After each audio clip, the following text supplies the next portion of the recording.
Alright guys, so in the wake of Roe V Wade being overturned, we've seen a lot of the left come out and reveal themselves for who they actually really are. They are left-wing extremists who have no problem committing acts of political violence and domestic violence in order to achieve political goals. A lot of the fallacies in the left's logic in their arguments has also been exposed. For example, when it comes to the whole my body, my choice thing. When it comes to abortion, it is my body, my choice. However, when it comes to vaccine mandates, all of a sudden, my body, my choice doesn't count anymore. It is totally okay for the government to tell you what to do with your body, even though their whole my body, my choice stance is a fallacy in the first place, because we're not just talking about your body, we're talking about the body of an unborn child.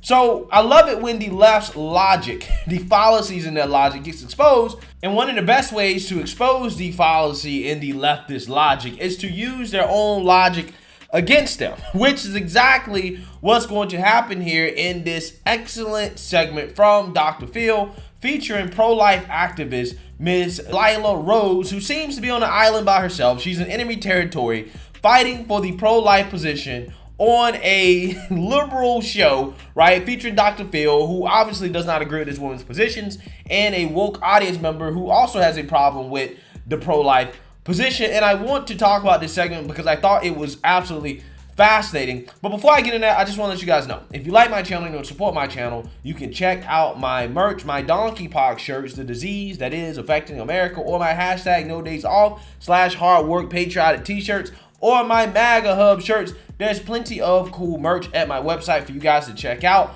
at gforemanbcp.com. Get 20% off using discount code gforemanbcp. So without further ado, let's go ahead and roll the clip. Take a look.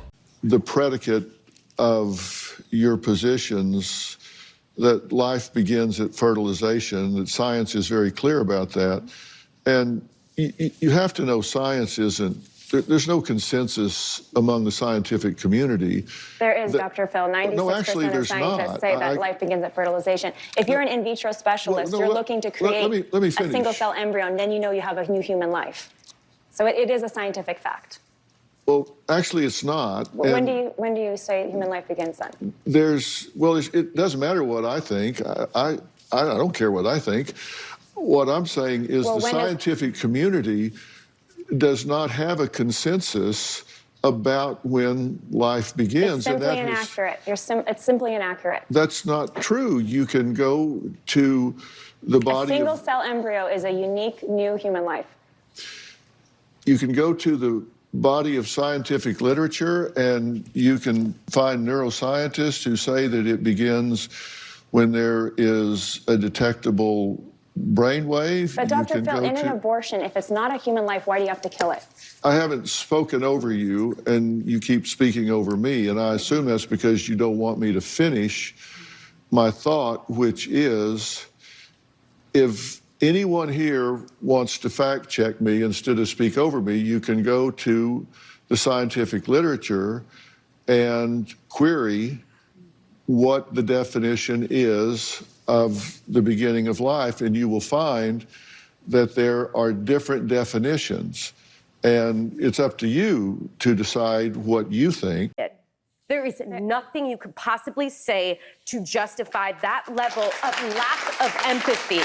And that's the problem I feel like in this country at the moment. We were founded on the lack of empathy, and we've just kept up with that tradition. If you have no empathy.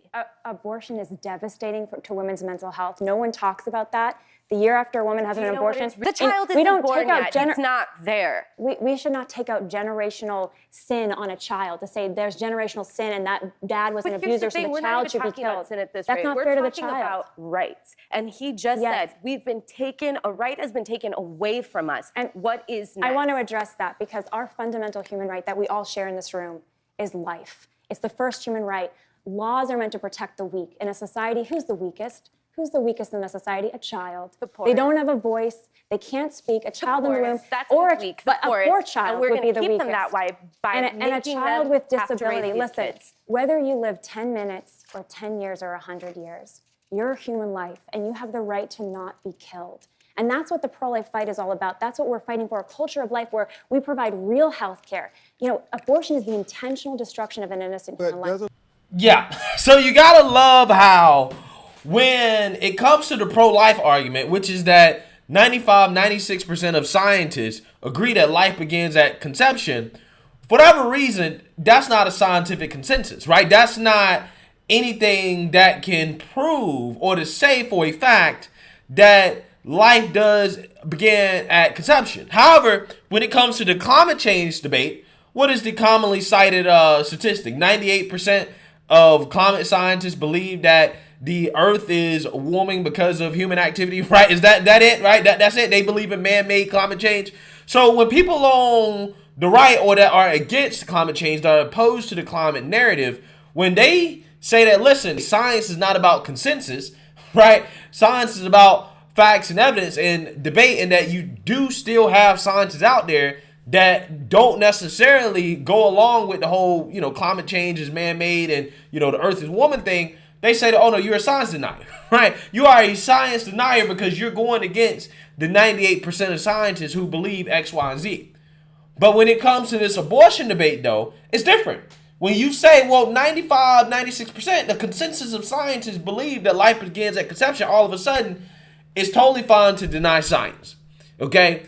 Because you want a right that you never had, right? A non-existent right, okay? How can somebody take away a right that you never actually really had? So with that being said, you still can get the procedure if you want to get the procedure. It's almost like these people don't understand what Dobbs versus Jackson was or what Roe V Wade was, right? They don't understand what that whole Supreme Court decision was about in regards to your right to get this procedure. Essentially, the only thing that happened with the overturning of Roe v. Wade is that the issue has went back to the states. The states can decide what they want to do with the issue, okay?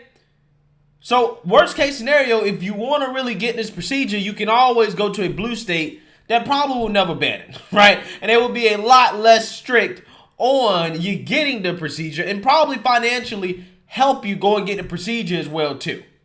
Again, these people are crying over spilled milk, okay? They really are. But what really gets me about this whole debate, right, is these people who are so quick to deny the personhood of the unborn, okay? To deny that they're actually living and that they are, in fact, life.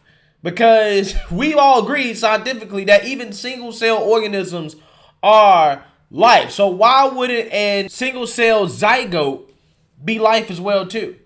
Oh no, it's just a clump of cells. It's just a clump of cells. You don't understand. It's not life. Well, what is a clump of cells? A clump of cells are life. Okay? They are.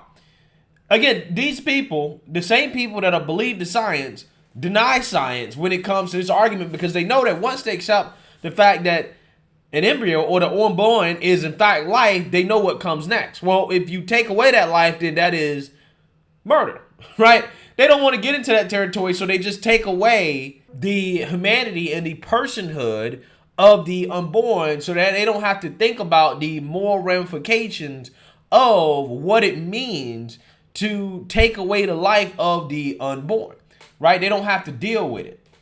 And that's why they're so gung-ho about this clump of cells thing that obviously is not grounded in any type of facts or reality scientifically. Ain't it amazing, guys, when the left, when it comes to their narratives, right, what they want to push, whether it comes to the whole climate change thing or it comes to the pandemic, when it comes to those things, it's believe the science, right? And if you don't believe the leftist narrative, okay, then, hey, you're a science denier, right? You're a science denier. But when it comes to issues like this and gender ideology, all of a sudden, the left doesn't believe the science, right? The science is bigotry. The science is hate, right? The science is taking away somebody's right. When you believe that the science aligns with you, when you believe that the science agrees with you, no, you have to believe the science. Again, it's amazing how that works. It's amazing how that works. But kudos to this individual, this woman, for going on Dr. Phil and standing her ground on this debate in the face of left-wing opposition who obviously does not believe the science. So let me know what you guys think. Make sure you like, comment, and subscribe. Most importantly, share a Black conservative perspective. Peace.